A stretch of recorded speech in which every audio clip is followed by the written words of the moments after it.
욥기 9장 14절부터 35절까지 읽겠습니다. 하물며 내가 감히 대답하였으며 무슨 말을 택하여 더불어 변론하랴. 가령 내가 의로울지라도 감히 대답하지 못하고 나를 심판하실 그에게 간구하였을 뿐이며, 가령 내가 그를 부르므로 그가 내게 대답하셨을지라도 내 음성을 들으셨다고는 내가 믿지 아니하리라. 그가 폭풍으로 나를 꺾으시고 가락없이 내 상처를 많게 하시며 나로 숨을 쉬지 못하게 하시며 괴로움으로 내게 채우시는구나. 힘으로 말하면 그가 강하시고 심판으로 말하면 누가 그를 호출하겠느냐. 가령 내가 의로울지라도 내 입이 나를 정죄하리니, 가령 내가 순전할지라도 나의 회개함을 증거하리라. 나는 순전하다마는 내가 나를 돌아보지 아니하고 내 생명을 천히 여기는구나. 일이 다 일반이라. 그러므로 나는 말하기를 하나님이 순전한 자나 악한 자나 멸망시키신다 하나니, 호련히 재앙이 내려 도륙될 때에 무지한 자의 고난을 그가 비웃으시리라. 세상이 악인의 손에 붙이었고 재판관의 얼굴도 가리워졌나니, 그렇게 되게 하니가 그가 아니시면 누구이뇨. 나의 날이 체부보다 빠르니 달려감으로 복을 볼 수 없구나. 그 지나가는 것이 빠른 배 같고 움킬 것에 날아 내리는 독수리와도 같구나. 가령 내가 말하기를 내 원통함을 잊고 내 얼굴빛을 고쳐 즐거운 모양을 하자 할지라도 오히려 내 모든 고통을 두려워하오니 주께서 나를 무죄히 여기지 않으실 줄을 아나이다. 내가 정죄하심을 입을진데 어찌 헛되이 수고하리이까. 내가 눈 녹은 물로 몸을 씻고 잿물로 손을 깨끗이 할지라도 주께서 나를 개천에 빠지게 하시니 내 옷이라도 나를 싫어하리이다. 하나님은 나처럼 사람이 아니신즉 내가 그에게 대답함도 불가하고 대질하여 재판할 수도 없고 양측 사이에 손을 얹을 판결자도 없구나. 주께서 그 막대기로 내게서 떠나게 하시고 그 위험으로 나를 두렵게 하지 아니하시기를 원하노라. 그리야 하시면 내가 두려움 없이 말하리라. 나는 본래 그런 자가 아니니라. 빌닷이 엘리바스와 비슷하게 욥을 훈계합니다만은 그 태도를 보면 엘리바스보다 좀 더 거칠고 그 훈계도 엘리바스보다 좀 더 엉성합니다. 빌닷에게 대답하는 욥의 심정도 엘리바스에게 대답할 때보다 좀 더 괴롭고 비참합니다. 친구들이 욥을 교만하다고 정죄합니다만은 욥은 빌닷에게 대답하는 처음부터 무릇 인생이 스스로는 하나님 앞에 의롭지 못하고 감히 하나님의 심판대 앞에 서면 한마디도 대답하지 못하는 존재임을 시인합니다. 친구들이 보기에 욥이 자기가 마치 죄 없다고 교만이 항변하는 것처럼 보이지만은 욥은 누구보다 죄와 죽음의 현실을 정직히 믿음으로 대면합니다. 욥처럼 살지 아니하는 이는 욥의 심정을 헤아리지 못합니다. 쉽게 하나님 앞에 원망하라 하는 말을 쉽게 하는 것 같은데 욥기를 보면 글쎄요. 오늘 낭독한 부분은 욥의 대답 중 한가운데 세 번째 단락입니다. 줄거리 보시죠. 14절부터 20절까지가 첫째 부분입니다. 인생은 하나님과 변론하지 못한다는 거고 21절부터 24절까지 헤아리의 세상에서는 일이 일반이다라고 토로합니다. 그리고 25절부터 35절까지는 욥이 자기 날이 날아가니 주의 자비를 구한다. 기도가 나오죠. 이 중간 부분을 보면은 마치 전도서에 있는 느낌이 듭니다. 헤아리의 세상이라는 표현은 나오지 않지만은 일이 일반이라 이 표현과 비슷한 표현이 전도서에 여러 번 나옵니다. 욥이 해저 너머에서 일어나는 일을 모르는 탓에 게다가 자기 눈앞에 벌어진 현실에 부득이 사람이라 매이게 될 때에 곧 죽을 연약한 인생이 깨달은 말씀에 희미한 빛 가운데서 절망하는 동시에 끝까지 처절히 자비를 구하고 있습니다.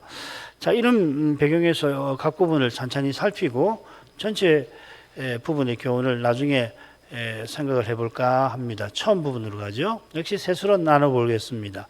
14, 15절 연약한 인생은 하나님께 감히 대답하지 못하는 존재다 하는 거고 16절부터 18절까지는 하나님이 폭풍으로 인생을 처분하신다는 거, 그리고 19, 20절은 하나님이 강하신데 그 앞에 인생이 감히 서지 못한다 하였습니다. 하나님께서 폭풍으로 나를 꺾으셨다고 한가운데에서 언급합니다. 이 폭풍으로라는 말은 욥기의 마지막 장면이 떠오르게 합니다. 욥기 31장 보면 폭풍 가운데서 여호와께서 욥에게 말씀하여 가라사대 하니까 욥이 한 말씀도 못 드리죠. 이 표현은 욥이 하나님을 누구보다 바르게 알고 그 앞에 겸비한 것을 잘 보여줍니다. 바로 여기에 그가 모든 악을 떠난 비결이 있지요. 또 욥은 누구보다 비참한 처지에 끔찍한 형편에 있습니다. 이런 형편에서 인생이 하나님 앞에 어떤 태도를 지니게 되는가 하는 것을 욥이 보여주는 것 같아요. 이런 점을 놓치면 욥의 친구들처럼 고난받는 신자를 함부로 대할 수밖에 없을 것입니다. 왜 저 모양인가? 쉽게 말하죠.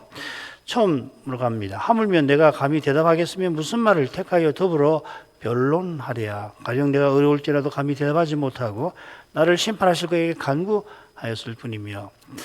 욥이 거듭 내가 감히 대답하지 못한다. 대답하겠으며 감히 대답하지 못하 같은 말이죠. 자기가 거룩하신 하나님 앞에 얼마나 미미한 존재인가를 다시금 시인합니다. 이것은 새 친구가 자기의 태도를 크게 오해한 것을 바로 잡는 겁니다. 빌닷에게 대답하던 처음에 인생이 어찌 하나님 앞에 의로우랴 대꾸했죠. 자기가 거듭 재앙을 겪고서 생애를 저주한 그것이 스스로 하나님 앞에 의롭다는 교만에서 나온 게 결코 아니라고 밝힌 겁니다. 하나님께서 심판하시는 그 앞에 불려갈 때 인생이 감히 자기 의를 내세울 수가 없다고 시인하는 겁니다. 무슨 말을 택하여 더불어 변론하랴 이렇게 새겼는데 이 변론하랴 앞에 그 변론한다는 말 나왔는데 그 말은 없고 여기는 번역자가 넣은 겁니다. 하나님을 대하면서 감히 말을 선택하랴 택하랴 이렇게 말하는 겁니다. 심판하신 하나님 앞에 서서 아무도 머리를 굴려 구실이나 핑계를 대지 못한다 하는 말입니다. 그 앞에서는 직고할 뿐이죠. 이처럼 분명한 진리가 없습니다마는 인생이 스스로는 이 진리를 깨닫지를 못합니다. 우리가 주일 예배에서 이런 어미의 영광을 특히 은혜의 영광 가운데서 늘 뵙는 일이 참으로 중요합니다. 하나님이 참된 교회에 계신다는 거 다 고백하는데 깨닫지를 못하면 결국 사람으로 행하는 거라고요. 하나님이 계신다 해놓고서 그 영광을 깨닫지 못하면 그냥 사람이 나오는 거거든요. 친구들이 욥을 훈계하고 정죄하는 이유도 다르지 않습니다. 그들이 형통한 가운데 족장의 권세를 행사하면서 정작 죄와 죽음의 현실은 제대로 대하지 못한 모양입니다. 그 길은 거룩한 빛 가운데에서 열립니다. 말씀의 빛 가운데서 15절은 14절의 이유를 댑니다. 자기가 의로울지라도 감히 대답하지 못합니다. 욥은 사람의 의가 어떤 것인지 잘 압니다.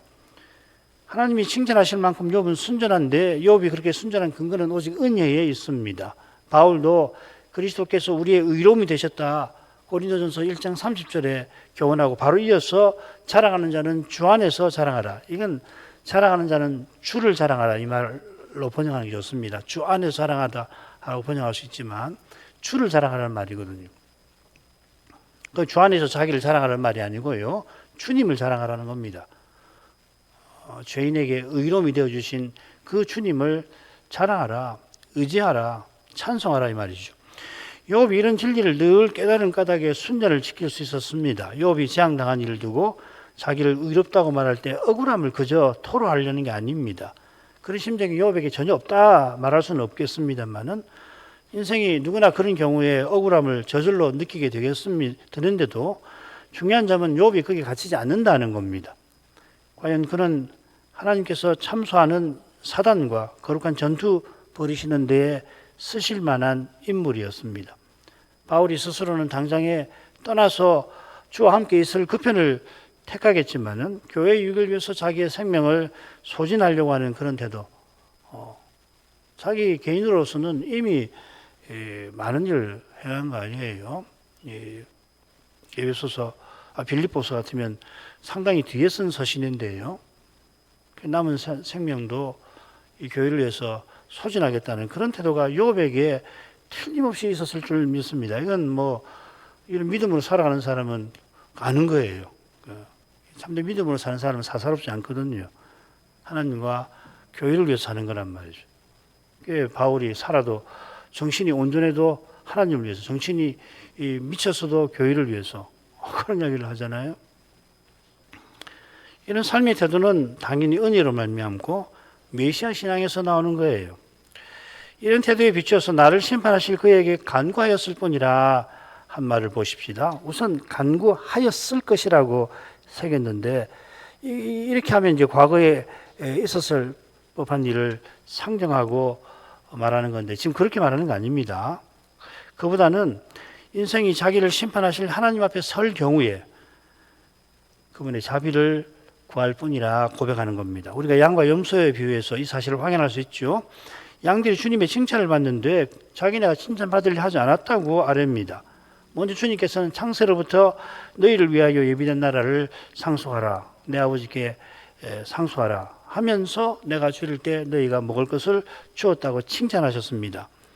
칭찬하신 사실을 인정하지 않았던 이들이 복을 상속하라는 말씀에 당연히 내가 받아야지 그런 생각할 리가 없어요. 우리가 주의 앞에 설 때 이렇게 될 겁니다. 겸양을 떨려고 그러는 게 아니라 당연하니까요.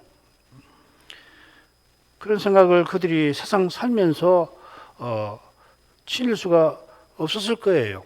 날마다 생명과 호흡과 만물을 받아 누리게 하시는 은택에 늘 감사하며 살았던 겁니다.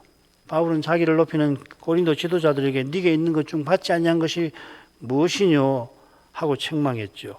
이런 책망을 받아 마땅한 이들에게 너희가 사람이 아니리요 하고 꾸짖었던 것처럼 간구할 뿐이라 하는 욥의 말은 주님의 은혜에 감사하는 마음에서 나온 것입니다. 그 다음으로 가죠. 가령 내가 그를 부름으로 그가 내게 대답하셨을지라도 내 음성을 들으셨다고는 내가 믿지 아니하리라. 그가 폭풍으로 나를 꺾으시고 까닭없이 내 상처를 많게 하시며 나로 숨을 쉬지 못하게 하시며 괴로움으로 나를 채우시는구나. 16절 어떠세요? 얼른 이야기 힘들죠, 그죠? 기도 응답에 관한 건데 어떻게 이렇게 말하나? 17, 18절에 붙여서 살펴야 합니다. 그러니까 16절에서 왜 욥이 이 기도를 두고서 이런 말을 하는지 이유가 17, 18절에 나오는 겁니다. 우리가 아까 15절이 14절에 이유라고 하는 것하고 비슷한 줄거리입니다. 그래, 이번에는 17, 18절부터 먼저 생각하고 16절 나중에 보도록 하십시다. 욥은 여호와께서 폭풍으로 자기를 꺾으신다고 토로합니다. 우선 지금도 욥이 과거의 일을 말하는 게 아닙니다. 여기는 17절에는 현재형으로 번역을 했네요. 심판하시는 하나님 앞에 인생이 서는 경우를 설명하고 있는 겁니다. 이 꺾는다라는 말이 구약 성경에 3번 나오는데 한 번은 덮는다 하는 뜻이고요. 다른 한 번이 이것과 비슷한데 저 유명한 창세기 3장 15절 상하게 한다 하는 말입니다. 여자의 후손이 뱀의 머리를 상하게 하고 뱀이 여자의 후손의 발꿈치를 상하게 할 것이라 하셨는데 자, 그런 뜻이라면 이 꺾으신다는 것은 상당한 타격을 가하는 거겠죠. 이는 내 상처를 많게 하시며 하는 표현과 어울립니다. 게다가 이 상처라는 이 표현은 창세기 4장이 나옵니다. 라멕의 노래에서 라멕의 잔인함을 표시하는 문맥에서 나옵니다. 뱀의 후손 라멕이죠. 상처를 자기가 입었다고 사람을 죽여버렸다 하고 노래를 하잖아요. 그걸 노래를 만든 그런 사람입니다. 그러니까 이 어휘의 그 배경을 생각하면 욥이 구상하는 이 표현들을 보면 하나님이 욥을 마치 언약 바깥에 있는 자 대하듯이 하신다 이렇게 말하는 것 같습니다. 이런 내용과 더불어 폭풍으로 여호와께서 친히 세상에 내려오셔서 역사하심을 가리키고 있습니다. 욥은 하나님이 마치 언약 어긴 자처럼 자신을 심판하려고 강림하시는 듯이 말하는 겁니다. 숨을 쉬게 못하게 하시고 괴로움으로 내게 채우신다는 표현도 문맥에 어울립니다. 치명적인 타격을 가하셔서 상처가 많은데 그 상처에서 회복되지 못하도록 함으로 괴로움이 가득하게 하신다는 겁니다. 까닭없이라는 말도 욥의 괴로움이 묻어나는 말이죠. 욥이 과거 일을 말하지를 않습니다. 아까 말씀드린 것처럼 과거 일을 말하는 게 아니고 하나님 앞에 설 경우를 말하는데 실은 우리가 이 대목에서 욥의 비참하고 끔찍한 과거 일을 자연히 떠올리게 되죠. 그 일이 욥의 과거에 일어났지만 욥의 현재를 괴롭게 만듭니다. 더구나 현재가 시간이 갈수록 욥의 고난이 깊어집니다. 해 저 너머에서 일어나는 일을 욥이 알지 못하는 까닭에 해 이 아래에서 일어나는 일들이 더욱 괴로운 겁니다. 믿음의 갈등이죠, 그죠? 이런 내용을 비춰서 욥이 16절에서 말하는 바를 헤아려 보십시다. 욥이 자기가 기도하여 응답받았던 날들을 받았다고 생각하던 일에 관하여 의심이 드는 겁니다. 전에 하나님께 아뢰어 하나님께 받아 누렸다고 믿은 복들이 이미 다 사라졌을 뿐 아니라 차라리 받지 않았더라면은 할 만큼 그보다 더 못한 처지에 내던져져 있고요. 게다가 지금 그런 상태인데 지금보다 더 못한 처지에 떨어질 수도 있거든요. 새 친구와의 이 대화가 그런 점에서 중요합니다. 하나님께서 이렇게까지 비참하게 나를 만드시려고 전에 나에게 복을 주시는 척 하셨단 말인가? 혹시 그런 건 아닌가? 이런 생각이 그 영혼이 시달렸을 것입니다. 저는 그런 생각이 들어요. 어떻게 이렇게 해서 이렇게 되면 신자의 믿음이 흔들리거든요. 하나님이 나를 이렇게 비참하게 만들려고 나를 믿게 하셨단 말인가? 이런 삶을 살아오게 하셨던 것인가? 그런 생각이 들 때가 있어요. 그럼 참 힘들죠. 이 믿음이 흔들리는 거기에 이 고난의 고난다움이 있습니다. 고난의 무게가 있는 겁니다. 믿음이 전혀 흔들리지 않고 고난 당하면 믿음이 더 견고해지기만 한다면 그게 고난이 어려운 것일 수만 없죠. 그죠? 오히려 고난 좋다. 물론 고난 받고 나면 고난이 유익이라고 말하지만 고난 받는 그때는 왜 고난이 어려우냐면 믿음이 흔들려서 그런 거예요. 그걸 통과하면 이제 믿음이 더 견고해지는 거 틀림없지만 그 믿음이 견고해지기까지 과정 얼마나 길은지 모릅니다. 그리고 이 믿음이라고 하는 것 자체가 그런 거예요. 믿음은 하나님을 믿는 거지 내 의지가 아니잖아요. 그죠? 그러니까 믿음의 속성은 이 흔들릴 수밖에 없는 거예요. 이 어려운 현실에 자기에게 갇히면 믿음은 흔들리는 거거든요. 특별히 이 욥과 같이 왜 고난 받는지 이유를 모를 때에는 이렇게 되는 거거든요. 참 하나님 하시는 일은 참 신비해요. 왜 이렇게 하시나? 이제 겪고 나면은 이렇게 하시는구나.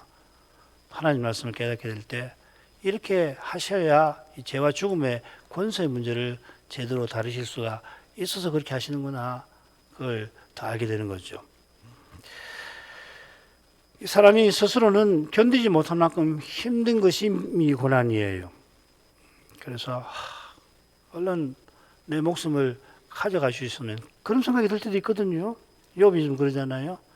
그럴 마음이 들 때에 거기 갇히지 말고 바로 이 점, 이 고난은 사람이 스스로 견디지 못하는 그런 유의 성격이라는 것을 생각을 하고, 그러나 욥이 이렇게까지 고난을 겪으면서 여전히 견디는 거기서 그가 믿고 바라는 메시아의 영광이 드러난다는 겁니다. 욥 자신은 메시아의 영광이 이렇게 나타나는구나 그렇게 생각 안 하겠죠. 그런데 우리가 성경을 보면서 그걸 느낀단 말이죠. 욥이 오실 메시아를 믿고 바라지 않았다면 친적 세상을 등졌거나 아내의 악된 대로 순전을 버렸을 거고, 그리고 친구들하고 이렇게 시간을 허비한다고 생각할 텐데 그렇게 하지 않았겠죠. 왜 친구들하고 논쟁을 합니까? 그렇게 해서 논쟁하는 이유가 있는 거거든요. 스스로는 하고 싶지 않죠. 무슨 논쟁을 하고 싶습니까? 무슨 도움이 돼요? 자기의 고통을 감해줍니까? 이해라도 해줍니까? 오히려 더 오해하고 악하다고 교만하다고 비난하는데 왜 그 사람들하고 그렇게 한단 말이에요? 그 사람들하고 논쟁을 이긴다고 해서 달라지는 게 있습니까? 하나 달라지는 거 없다고요. 근데 하게 하시는 거거든요. 자기 자신의 유익만 놓고 본다면은, 바울로 보면은 그냥 떠나서 세상 떠나면 된다고요. 근데도 하나님께서 하게 하시는 것을 느끼니까 괴로워도 하기 싫은데 죽을 만큼 하기 싫고 그 고통이 되지는도 하는 거라고요. 그래서 고난이죠. 이 고난을 겪어보면 무슨 말 하는지 제가 지금 김 목사 뭐 이야기하는지 딱 알아채 주시겠죠. 그런 겁니다. 19절 힘으로 말하면 그가 강하시고 심판으로 말하면 누가 그를 호출하겠느냐. 가령 내가 의로울지라도 내 입이 나를 정죄하리니 가령 내가 손전할지라도 나의 표기함을 증가하리라. 19절은 여호와의 힘과 심판에 관한 내용인데 비슷한 내용이 9장 2절부터 4절에 나왔습니다. 4절 특히 보십시오. 하나님이 마음이 지혜로우시고 힘이 강하시니 교만한 자가 하나님을 거역하지 못하고 형통치 못한다고 그랬죠. 20절 처음에 보면은 내가 의로울지라도 라고 했는데 9장 2절에도 마찬가지 인생이 어찌 하나님 앞에 의로우랴 이렇게. 그러니까 9장 2절부터 4절이 첫째 단락이고 지금 우리가 살피는 게 셋째 단락인데 같은 주제가 여기서 다뤄지고 있는 겁니다. 이게 이제 줄거리의 묘미죠. 그죠? 그리고 첫째 단락과 셋째 단락 사이에 창조주께서 진노하심을 욥이 밝히지 않았습니까? 그 진노하시는 하나님께서 아울러 힘이 강하시다면 아무도 거스르지 못하겠다 하는 겁니다. 그처럼 이런 하나님을 재판에 감히 누가 호출할 수 있습니까? 하나님이 만왕의 왕으로서 심판하십니다. 그런 하나님을 누가 감히 재판에 불러서 세울 수 있습니까? 언론 봐서 조금 비슷한 일을 사탄이 욥을 참수할 때 하려 한 겁니다. 사탄이 욥을 칭찬하시는 하나님께 감히 이의를 제기했습니다. 욥이 하나님을 경외하는 것은 하나님이 온갖 복을 주셨기 때문이라는 겁니다. 하나님께서는 온갖 복을 주신 것에 더하여 더 중요한 것은 하나님을 믿게 하신 거 아니에요? 바로 하나님께서 믿게 하신 이게 사단이 지독하기 싫어서 참수하는 거잖아요. 그렇지만 사탄이 하나님을 비호석에 세우지 못합니다. 세우고야 싶겠지만은 감히 하늘로 전해서 감히 시도 못하죠. 어떻게 하나님을 재판석에 세웁니까? 그런데 현대인은 이 무모한 일을 시도합니다. 얼마나 우리 현대인이잖아요. 그죠? 우리 현대인은 이런 의식을 교육받아요. 이런 교육을 받아서 이런 의식에 젖기가 굉장히 쉽습니다. 현대인만 아니라 고대인도 똑같이 타락한 존재라 그리하려 할 겁니다. 욥이 하나님을 호출함에 관하여 말하는 것은 그런 무모한 시도가 부패한 본성에서 얼마든지 일어날 수 있음을 암시하는 걸 겁니다. 자, 여기 이 점에 비춰서 20절 보십시다. 2절만 따로 읽으면 욥의 말을 이해하기 힘듭니다. 하나님을 자기 법정에서 인간의 법정에서 비호석에 세울 수 없듯이 하나님의 법정에서 비호석에 서면은 자기가 아무리 어렵다 할지라도 스스로 자기를 정죄하게 될 것입니다. 이사야가 우리의 의는 다 들어온 옷과 같아 했죠. 사람이 행한 선행이나 의로움, 특별히 우리 의라고 하는 율법 행함인데 사람을 하나님께 가까이 가게 하게 못한다는 뜻이죠. 사실 사람이 선행으로 하나님께 가까이 할 자격을 얻었다고 하는 태도가 어떤 악행보다 악하지요. 만일 19절에서 욥이 하나님을 호출하는 그 교만한 태도로 내가 순전하다 했다면 그는 폐괴한 게 틀림없습니다. 이 폐괴하다는 말은 정직한 것을 굽게 하는 겁니다. 이렇게까지 욥이 19절과 20절을 붙여 말한 것이 아니라고 한다면 굉장히 센 해석인데 조금 저는 너무 강한 것 같아서 아니라면 하나님 은혜로 우리가 순전하다 할지라도 순전한 우리에게 부패한 본성이 남아있는 그 사실을 하나님 앞에서는 숨길 수 없다고 말한 것 같아요. 이게 좀 더 나은 것 같습니다. 그 다음으로 가죠. 나는 순전하다마는 내가 나를 돌아보지 아니하고 내 생명을 천히 여기는구나. 일이 다 일반이라. 그러므로 나는 말하기를 하나님이 순전한 자나 악한 자나 멸망시키신다 하나니 호련히 재앙이 내려 도륙될 때에 무지한 자의 고난을 그가 비웃으시리라. 세상이 악인의 손에 붙이었고 재판관의 얼굴도 가리워졌나니 그렇게 되게 하니가 그가 아니시면 누구인요? 이 부분은 방금 누가 그분을 호출하겠느냐는 고백에 비추어 살펴야 합니다. 어떤 주석가는 이 부분의 제목을 건전한 주석가 같은데 하나님은 불의하시다 이렇게 붙여놨더구만요. 욥이 이 하나님 불의하시다고 항의를 하고 있다는 겁니다. 얼른 읽으면 이 제목이 적절해 보일 수도 있겠습니다. 그러나 자기가 의롭고 순전할지라도 하나님의 법정에서는 죄인이라 자백할 수밖에 없다고 방금 욥이 시인했습니다. 자기가 재앙받는 이유를 자기는 도무지 알지 못하지만 자기가 알지 못한다 해서 그 이유가 없어지는 건 아닌 겁니다. 게다가 인생에 하나님을 믿는 것이 은혜에 속하듯이 사람이 타락하여 망하는 것도 궁극적으로 그분의 결정과 처분에 속합니다. 이게 바울 사도가 언약과 애정의 관계를 로마서에서 다루면서 강조한 주제 중 하나지요. 로마서 9장에서 인용하겠습니다. 20절부터 23절. 이 사람아, 네가 뉘기에 감히 하나님을 힐문하느뇨. 지음을 받은 물건의 지은 자에게 어찌 나를 이같이 만들었느냐 말하겠느뇨. 토기장이가 진흙 한 덩이로 하나는 귀 쓸 그릇을, 하나는 천이 쓸 그릇을 만드는 권이 없느냐. 만일 하나님이 그 진노를 보이시고 그 능력을 알게 하고자 하사 멸하기로 준비된 진노의 그릇을 오래 참으심으로 관용하시고, 또한 영광 받기를 예비하신 바 긍휼의 그릇에 대하여 그 영광의 부유함을 알게 하고자 하셨을지라도 무슨 말 하리요. 우리가 조금만 생각해봐도 토기장이와 토기의 간격이 창조주와 피조물의 간격보다 크지 않습니다. 우리는 쉽게 하나님의 형상이니 소위 공유적 형상, 하나님과 우리가 서로 함께 갖는, 똑같지는 않지만 그러나 함께하는 속성들, 예를 들면 생각하는 거라든지 뭐 추론하는 거라든지 뭐 이런 거죠.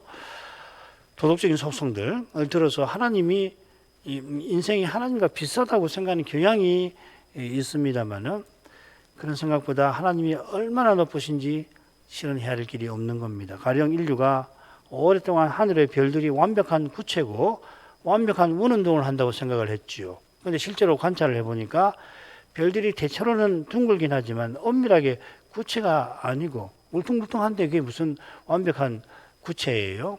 그리고 완전히 둥근 것도 아니고, 게다가 뭐 표면이 얼마나 울퉁불퉁해요. 화성만 하더라도 그렇잖아요.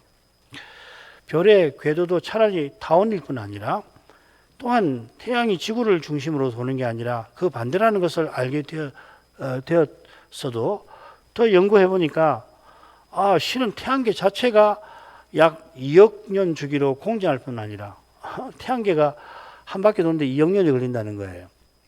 대단한 연구 결과입니다. 우리 은하계도 다른 은하계들과 상호작용을 한다는 거예요. 그냥 우리 은하계만 혼자 공전하는 게 아니라 그나마 다른 은하계하고 상호작용을 하니까 이 운동, 별들의 운동에 대해서 얼마나 복잡한지 다 헤아릴 길이 없는 거죠. 코페르니쿠스의 지동설이 천체 물리학에서 일종의 혁명인 줄 알았지만 그 지식이 현대 학문의 발견에 비하면 얼마나 미미한 것인가가 이미 드러난 셈입니다. 물론 그 공로는 크다 할 수 있겠죠. 그러나 뭐 코페르니쿠스가 지구가 돈다는 걸 처음으로 안 사람은 아니잖아요. 서양 그 과학사에서 그렇다는 이야기죠. 과학 지식이 드러낸 이 차이가 세상을 창조하신 하나님과 창조물 중에 하나에 불과한 인생의 차이에 비해 얼마나 미미할까요?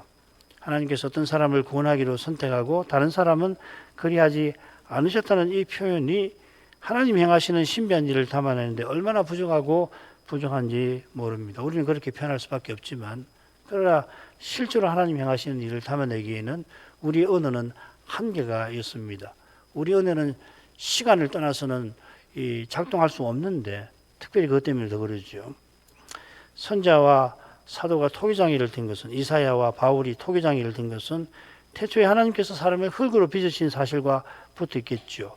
그 사실이 토기장이가 걸어 빚는 것과 비슷한 면이 있습니다만은, 토기장이가 원하는 대로 토기를 만들어 쓰는 거에는 시비를 걸지 아니하는 사람이, 누가 시비를 겁니까? 토기장이가 질그릇을 만들어서 귀한 그릇으로 만들어 쓰기도 하고, 천하게 만들어 가지고 함부로 쓴다고 해서 왜 천한 걸 만들어 가지고 그렇게 이 토기를 괴롭힙니까? 그렇게 말하는 정신없는 사람은 아마 없을 거예요. 그런 사람이 하나님께서 원하시는 대로 처분하시는 이유는 감히 옳고 그름을 운운하는 것이 얼마나 어리석고 또 교만한 것인지를 일깨우려 하는 겁니다. 우리 안에도 있습니다. 우리 현대인이기 때문에 이런 식의 태도가 우리에게 있어요.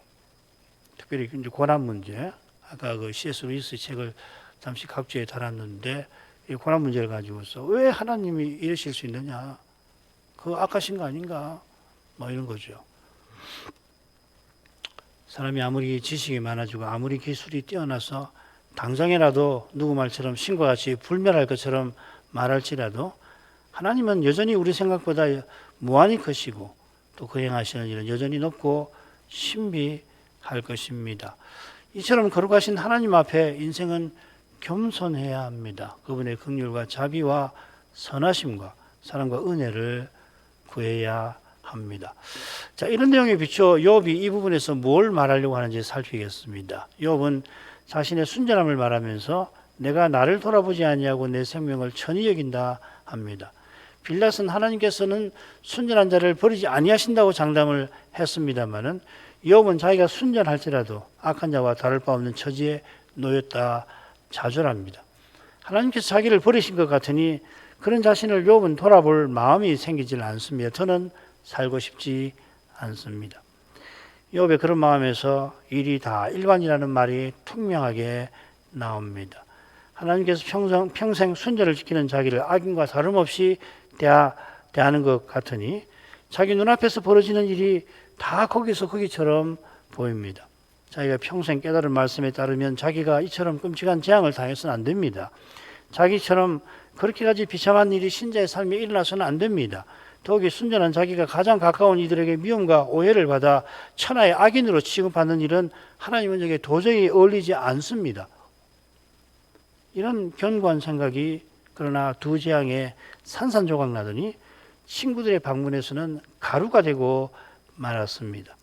욥은 눈앞에 벌어지는 온갖 일들을 꿰뚫는 그 밝은 통찰들, 재앙당하기 전에 자기가 가졌을 그 일들에 엉킨 실타래 같은 잡담을 뚫고 비치는 거룩한 의미들, 재앙당하기 전에 어려운 일이 왜 없겠습니까? 온갖 일들이 있었지만은 그런 일들을 뚫고서 거룩한 의미들을 간추해내었을 테고요. 삶의 힘든 고비를 힘겹게 돌면서도 마침내 영원한 나라를 향하는 걸음들이 그렇게 살았을 거 아니에요. 마치 모리알처럼 손가락들 사이에 다 빠져나간 것처럼 욥은 느낍니다. 욥은 전도자처럼 해 아래 삶이 안개 같은 걸 실감합니다마는 전도자와 달리 그 사실 때문에 욥 믿음이 지금 흔들립니다. 생명을 싫어할 만큼 좌절합니다. 물론 전도자도 이런 과정 겪고서 전도서를 썼겠죠. 그러나 욥은 하나님의 신비한 손길 아래서 메시아 보내시는 하나님의 일에 쓰임받고 있습니다. 건축자들의 버린 돌이 성전의 모퉁이 돌 되게 하신 것처럼 욥 자신은 하나님께 버림받았다 생각이 들지만 하나님이 욥을 두신 거기서 하나님이 사탄과 신령한 전투를 벌이십니다. 하나님께서 순전한 자나 악한 자나 멸망시킨다고 욥이 토로합니다. 이는 하나님께서 모든 사람을 지옥에 멸하신다는 뜻이 아닙니다. 그럼 곤란하지요. 이건 메시아 신앙과 전혀 어울리지 않습니다. 순전한 자도 악한 자처럼 비참하게 죽는다 하는 겁니다. 23절에 무지한 자도 호련히 재앙이 내려 도륙되는 일이 나옵니다. 이 일이 욥의 자녀와 많은 종들에게 실제로 일어난 겁니다. 사람의 눈에는 순전한 자의 죽음이나 악한 자의 죽음이 다를 바 없이 얼마든지 보입니다. 전도서가 그것을 말합니다. 9장 2절 모든 사람에게 임하는 모든 것이 일반이라 의인과 악인이며 선하고 깨끗한 자와 깨끗하지 않은 자며 제사 드리는 자와 제사를 드리지 않는 자의 결국이 일반인이 선인과 죄인이며 맹세하는 자와 맹세를 하기를 두려워 무서워하는 자가 일반이로다. 그 다음에 나오는 표현은 얼른 조금 당혹스럽긴 합니다. 무지한 자의 고난을 그가 비웃으시리라. 읽을 때 너무 센 말이다 생각되는데 하나님이 고난당하는 무지한 자를 비웃으시는 게 아니라 그의 고난을 비웃으신다는 말입니다. 이 고난이라고 새긴 말이 낙담을 뜻합니다. 연약한 인생에게 고난이나 낙담이 심각한 겁니다만은 하나님께는 그렇지 않습니다. 하나님께서 대적하는 열방도 비웃으십니다. 온 세상이 함께 하나님을 대적한다면은 그 반란군의 대장이라도 웃음기가 싹 사라지고 낙담하도록 단번에 만드실 것입니다. 욥의 마음에 해 아래 세상에서 심히 악한 일 하나를 생각하는 겁니다. 그 다음에 이제 24절인데 그게 뭔가 하면 세상이 악인들의 손에 들어가고 재판관들의 얼굴이 가려져서 악인을 옳다 판결하는 겁니다. 이런 현실을 두고 전도자는 해 아래에서 차라리 나지 않는 것이 제일 낫다 일가를 하죠. 바로 그 이야기입니다. 해 아래에서 학대하는 일. 하나님께서 신비한 경륜을 따라서 이런 일도 세상에 벌어지게 하십니다. 심지어 배도하는 교회가 참된 교회를 핍박하는 일도 일어나게 하십니다. 이건 뭐 악한 재판장이 이 의인을 판결해서 죄받게 하는 것보다 더 심각한 거 아니에요? 더욱이 적그리스도가 자기를 경배하지 않는다고 며칠은 죽이는 그런 일도 있을 거라고 예고하셨습니다. 죄가 가장 죄되는 바로 그 순간에 그 적그리스도 시대일 텐데 하나님께서 죄의 권세를 철저히 부수실 것입니다. 이미 하나님께서 그리스도의 십자가에서 그와 같이 신비한 승리를 거두셨습니다. 교회사에 헤아릴 수 없이 많은 순교가 있었는데 어떤 이들은 분명, 모두는 아니겠지만 상당히 많은 이들은 분명 기꺼이, 심지어 어떤 이는 기쁨으로 그 죽음을 받아들였습니다. 이는 하나님이 하신 일이 틀림없습니다. 욥이 지금은 그런 기쁨이 아니라 괴로워하며 헤아려 악한 일을 토로합니다. 이런 토로는 필시 자기가 겪은 일이 그만큼 악한 일임을 고통스러워하는 마음에서 나온 겁니다. 그의 괴로운 심정은 이 셋째 단락에 하나님의 성호가 전혀 나오지 않은 점에서도 드러납니다. 이 부분에 하나님이 나오지 않아요. 22절, 32절에 우리말 성경에 하나님이 나오지만 이거는 번역자가 색에 넣은 겁니다. 하나님이 안 나옵니다. 그분이라고 나오죠. 나중 기도에는 당신이 나옵니다. 기쁨으로 순교한 이들도 믿음의 시련을 반드시 통과했을 것이듯이 욥도 지금 누구보다 시련의 벌건 도가니를 통과하고 있습니다. 아울러 그는 매우 어려운 처지지만 하나님의 위대한 전쟁터를 걸어가고 있습니다. 거룩한 사령관께서 이 약한 군사를 돌보실 뿐 아니라 중요한 전투에 귀히 쓰십니다. 이런 여호와께서 마침내 욥이 바라던 대로 여호와의 종으로 세상에 오시고 친히 시험받아 고난받아 주셔서 시험받는 우리를 능히 도우시는 것입니다. 이만큼 하지요? 기도 좀 올리겠습니다. 빌닷의 훈계가 엘리바스보다 거친 만큼 욥의 대답도 이전 대답보다 거친 것 같습니다. 말들이 강하죠, 그죠? 얼른 욥의 말이 오해를 불러일으킬 수 있습니다만 그가 얼마나 심하게 오해받은 그 상황을 고려하면 그 상황을 그가 얼마나 믿음으로 대면하려 실험하는가 하는 것을 우리가 알게 됩니다. 욥이 이런 상황에 휩싸여서 전도자처럼 헤아려 세상이 안개와 같음을 말하면서도 전도자와 달리 믿음의 시련에 힘겨워합니다. 이게 연약한 인생의 모습입니다. 그러나 그런 모습을 통하여 하나님의 신비한 영광을 드러내십니다. 우리가 욥기에서 그것을 보아야 하는 겁니다. 욥이 더는 견디지 못하고 어느 주석가 해설처럼 하나님께서 불의하시다고 불평하게 될 것 같은데 하나님이 그를 붙드시고 오히려 메시아 보내시는 일에 써 주셨습니다. 이런 하나님께서 약속대로 세상에 오셨고 욥처럼 시험받는 욥과 비교할 수 없는 처지에서도 넘어지기 쉬운 이런 우리를 도우시려고 회개 세례 받으시고 광야에서 마귀에게 시험받아 주셨던 겁니다. 우리가 겪는 이 시대의 도전이 결코 가벼운 것이 아니듯이 예고하신 시대는 사람이 견디지 못할 도전이 있습니다. 주께서 불쌍히 여겨주셔서 이런 시험에서 건져주시기를 우리가 구하게 됩니다마는 아울러 그리스도를 전심으로 바라는 심정과 태도를 날마다 구하게 하시는 겁니다.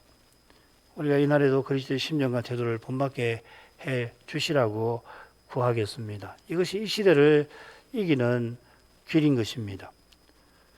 신학생들 조사들을 위해서 하나님께서 성신의 은사를 더하셔서 이 시대에 필요한 말씀을 전할 수 있는 사람으로 선악하게 해주시기를 또한 기도하겠습니다. 기도하십시다. 기도하십시다.